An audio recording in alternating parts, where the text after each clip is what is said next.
حضرت عبداللہ بن عمر بن عاص رضی اللہ عنہما روایت کرتے ہیں کہ رسول اللہ صلی اللہ علیہ وسلم نے ارشاد فرمایا، جو شخص تہجد میں 10 آیتیں پڑھ لیتا ہے وہ اس رات غافلین میں شمار نہیں ہوتا۔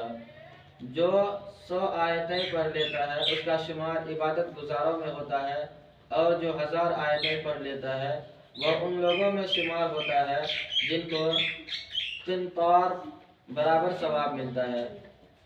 حضرت عبداللہ بن عمر بن عاص رضی اللہ عنہما روایت کرتے ہیں کہ رسول اللہ صلی اللہ علیہ وسلم نے ارشاد فرمایا، جو شخص تہجد میں 10 آیتیں پڑھ لیتا ہے وہ اس رات غافلین میں شمار نہیں ہوتا۔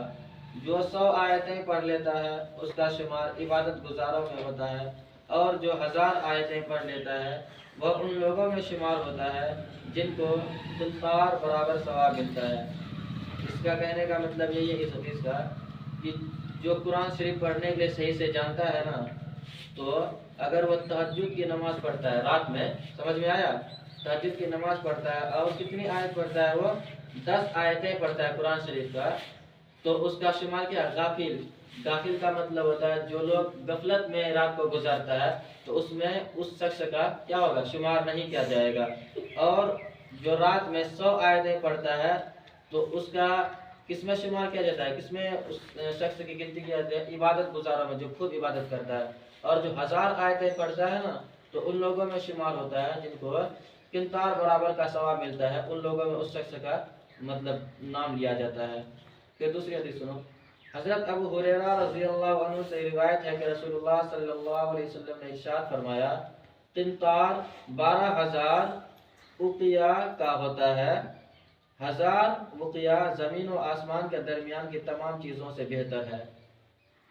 حضرت ابو ہریرہ رضی اللہ عنہ سے روایت ہے کہ رسول اللہ صلی اللہ علیہ وسلم نے ارشاد فرمایا، قنطار 12,000 اوقیہ کا ہوتا ہے۔ 12,000 اوقیہ کا ایک قنطار ہوتا ہے، اور ہر اوقیہ زمین و آسمان کے درمیان کی تمام چیزوں سے کیا ہے؟ بہتر ہے۔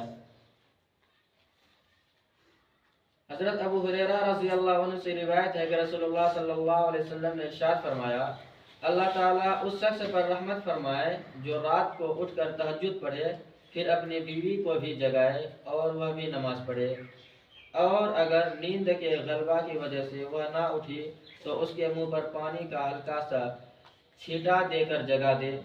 اور اسی طرح اللہ تعالیٰ اس عورت پر رحمت فرمائے جو رات کو اٹھ کر تہجد پڑھے، پھر اپنے شوہر کو جگائے اور وہ بھی نماز پڑھے، اور اگر وہ نہ اٹھے تو اس کے منہ پر پانی کا ہلکا سا چھینٹا دے کر اٹھائے۔ فائدہ: اس حدیث کا تعلق ان میاں بیوی سے ہے جو تہجد کا شوق رکھتے ہوں اور اس طرح اٹھانا ان کے درمیان ناگواری کا سبب نہ ہو۔